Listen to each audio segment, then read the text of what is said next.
Hi everyone, this video is going to be over the average rate of change. So the objectives for this video are to find the slope of a line passing through 2 points and interpret a slope as a ratio or as a rate in a real-life application. So the average rate of change of a function over an interval is, we have 3 different things. So the first one is the amount of change over the length of the interval, or dy or delta y over delta x.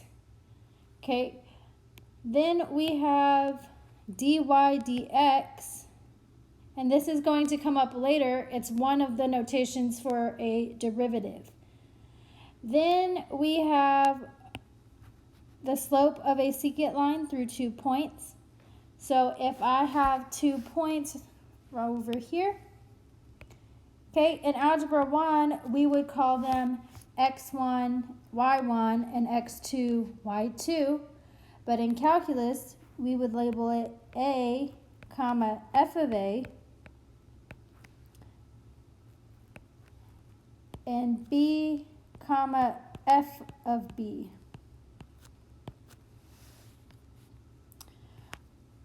Secant line is a line that goes through 2 points, so just like this picture we have over here.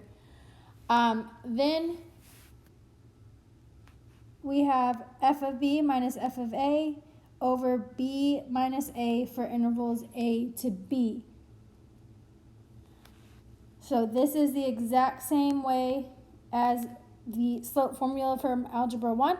It's just put in our calculus form. So some examples, we're going to go straight into what is the average rate of change of the function g of x equals 2 over x plus 3 over the interval of x is greater than or equal to 1 and x is less than or equal to 3. So anytime you see average rate of change, that's when we are talking about that AROC. Okay, that's an abbreviation for average rate of change. Okay, and anytime we think about average rate of change, I need you to be thinking about this formula right here. So, how we do this? We want to find the average rate of change, or AROC. So, what we do is we find f of b, that's going to be 3 in this case, minus f of 1 all over 3 minus 1. This step right here must be shown in order to get points on the AP test. Okay, this part right here must be shown. So when I find f of 3, I plug 3 into our formula here. I get 2 over 6, which simplifies to 1/3.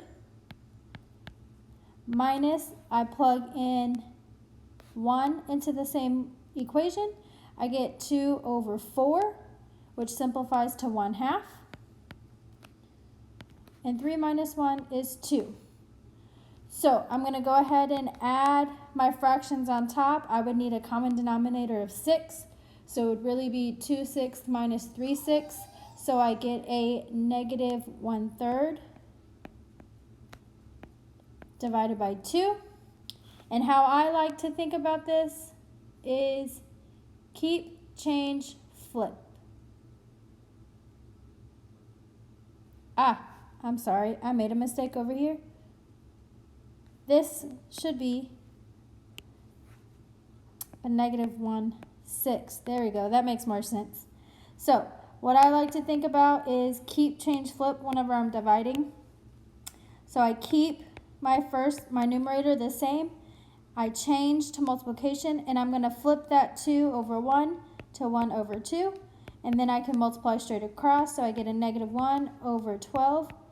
So this negative 1/6 divided by 2 is a negative 1/12.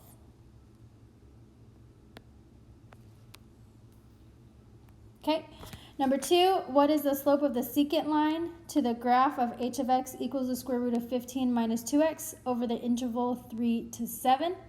Well, Again, I need you to be able to see that when it says secant line, slope of the secant line, that means that we want to find the average rate of change.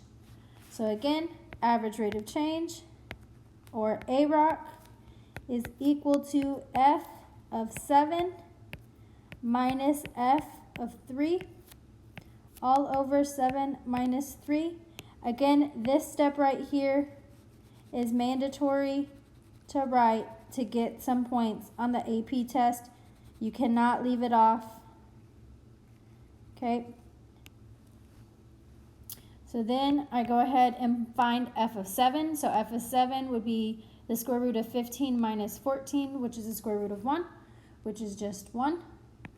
Then I find F of 3. So that would be the square root of 15 minus 6, which would give me 9. The square root of 9 is 3. 7 minus 3 is 4. Then I have 1 minus 3, which is a negative 2 over 4, and that simplifies to a negative 1/2.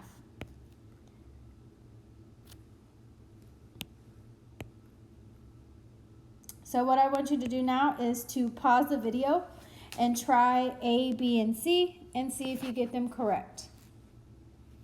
So hopefully you paused the video and you attempted A, B, and C. So for A, again, we have F of 2 minus F of 1, which is 2 minus 1. So that would give me 13 minus 9 over 1, which would just be 4. For part B, we would have F of 2 minus F of 1 all over 2 minus 1, which would give me a negative 1/2 minus a negative 1 all over 1. When I simplify, I get a positive 1/2. And for C, I would do F of pi over 6 minus F of 0 all over pi over 6 minus 0. When I substitute those values, I would get 1/2 minus 0 over pi over 6. And when I simplify, I would end up with 3 over pi. Okay, so hopefully you did those correctly. Moving on to the next one. This is a previous free response question. So this is a calculator active question. So with a calculator active question, we need to make sure that your calculator is in radian mode. Your answers need to be rounded to at least 3 decimal places or more, and never round in between the steps of solving. Do not round until you get to the very end, and then we're going to round to 3 numbers or more. So, previous AP question right here. Traffic flow F of t is defined as a rate at which cars pass through an intersection, measured in cars per minute, and t is in minutes. The traffic flow at an intersection is modeled by the function f, defined by f of t equals 82 plus 4 sine t over 2, for t is greater than or equal to 0 and t is less than or equal to 30. What is the average rate of change of the traffic flow over the time interval? T is greater than or equal to 10, and t is less than or equal to 15. Indicate units of measure. Okay, well, it told us average rate of change right here. So, go ahead and pause this video and see if you can figure it out. Again, remembering not to round until the very end, and to round to at least 3 decimal places. So hopefully you paused the video and gave this a chance.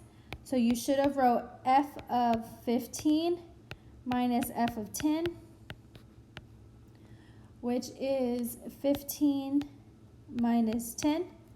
So in your calculator, you should have plugged in 15, got an entire decimal, and don't round it, don't try to write it out.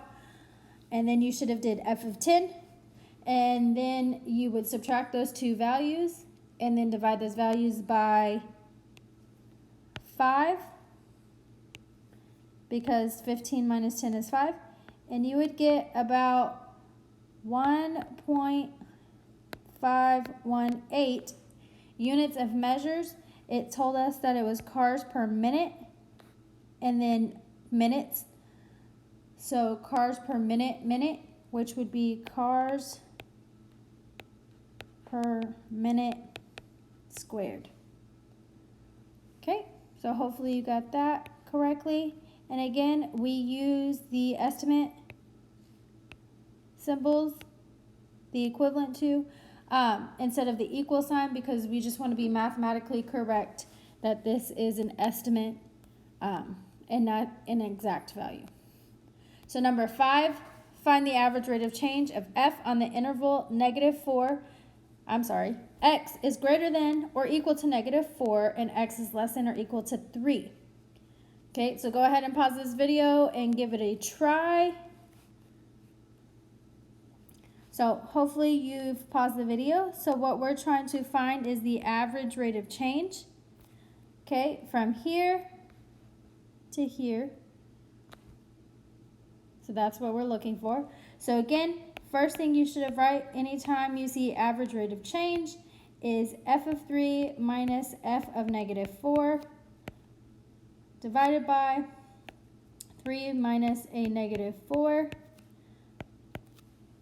Well, 3 minus a -4 turns out to be 7. Okay, f of 3 is -3 from the graph, minus f of -4, which is -1 from the graph. So -3 plus a -1 would give me a -2 over 7. Okay, so if you have any questions, go ahead and write them down and make sure to ask them in class. Other than that, have a great day.